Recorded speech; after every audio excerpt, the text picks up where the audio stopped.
We're here with Robynn Murray from Iraq Veterans Against the War. Robynn, tell us what you did in the military. What branch were you in? Where did you serve? I joined the military at age 18. I joined the reserves. When I actually joined the Army, I was a non-contracted ROTC cadet. And my intention with joining the reserves was basically just to get a good grasp on military life before I wanted to become an officer. So what happened was I went to the recruiter and he's like, oh yeah, we'll put you in the reserves. College will be your first priority. No big deal. Your unit already got deployed. You should be safe for a couple of years. Well, I enlisted. I went to basic training that following January of 2004. Went from basic training to AIT to a 2-month reservist training facility in Wisconsin, and then I went right to Iraq. And I landed in Iraq at the ripe old age of 19 years old, and my second day in theater, I became a machine gunner on a civil affairs team, and generally, I liked my mission in Iraq. I was a civil affairs specialist. We did a lot of humanitarian assistance, and we built clinics and schools and generally helped people, but really having that job at the same time as trying to be a machine gunner, and protecting yourself, it's a very hard thing to do. But that's kind of the basis. I don't know what else you want to ask. Now you work kind of like public relations, talking to Iraqis, improving public relations between Iraqis and U.S. troops. Can you give some of your experiences and what things you were asked to do, what things you did, and how it went? I remember one of the things that we did is after they held the first elections in Baghdad, our job the next day was to go out and poll people to see if they voted. And one of my jobs personally was to go out and talk to local leaders and say, hey, did your people vote? And a lot of them did. A lot of people participated in the election, which was really awesome. But one of the memories that I have of doing this job is, me as a 19-year-old female, I'm going and talking to these Iraqi men that, first of all, they don't want to talk to a woman. They don't want to talk to a young woman. But I'm trying to be professional. I'm talking to this man, and I have, my hand on an M4, and I have, a 9mm on my leg, and I'm trying to look mean, and I'm trying to look fierce. And one of my favorite little kids came up, and grabbed my hand, and she was just sitting there holding my hand when I have, an M4 strapped on my chest. It really, when I got home and thought about a lot of the stuff that happened, a lot of stuff that little kids witness over there, I was just flabbergasted. What things made you start questioning what was happening in Iraq? Were you against the war before you went in, or did you turn while you were there?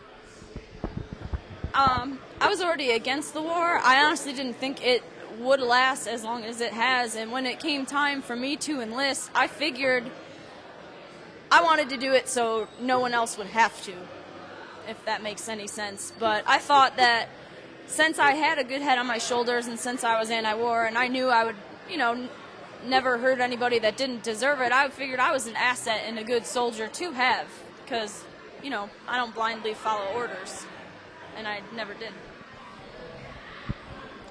While you were traveling through the streets, talking with Iraqis, how did they react, and how did that change over time?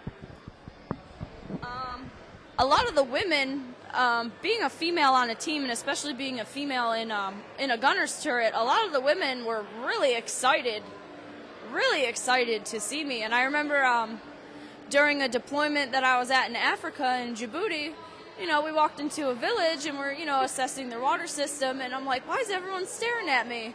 And then it hit me, and I asked my interpreter, I'm like, would you ask these gentlemen if I'm the first female soldier they've ever seen? And he's like, yeah. He's like, you're the first woman in uniform they've ever seen. But it's empowering sometimes to see that, even though we still don't have equality in the military. And the Iraqis that you were talking to about public relations, about what the United States was doing, how did they react when you came up to them and asked them, what can we do to improve your situation? What kind of things did they ask you, and what could you offer them? We used to go to district advisory council meetings, and we would go and we would sit on the, the Iraqis government meetings and listen to what they were, working on with each other. And when it comes to picking projects, like a lot of it, building women's centers, teaching women how to sew, using clean water, and a lot of the people received us very well. My team personally, because they knew that after a while they started to know the patch on our shoulder, and they started to know, like, hey, these people are here to help us. I've seen other soldiers that were not on my team just treat people like crap and throw water bottles at little kids, and I never did it. I don't like it. They're human. Like, people are human no matter what race or nationality they are. Did you feel that kind of behavior was encouraged at all, or was it disciplined? How did the military, the commanding officers, react to soldiers who would do things like throwing water bottles? A lot of it, since it was really, you're in a situation where anyone could really hurt you at any time, and it's like you never knew who was your friend, and people would call the local people, like the term was Haji, like, oh, I'm going to go in my Haji movement, I'm going to do this, I'm going to do that. And the people that I worked with, I was lucky enough to have a good leadership, have really strong NCO that was very open-minded, excellent guy. I had an excellent team chief, but we would go and work with some of like the line units where you have infantry soldiers, and they're just like, I don't like where I am, I don't like what I'm doing, I'm getting shot at, so I'm going to take it out on these people, and I'm going to pay 2 kids to fight in the street. Ridiculousness. Why did you come up here this weekend? This is actually my second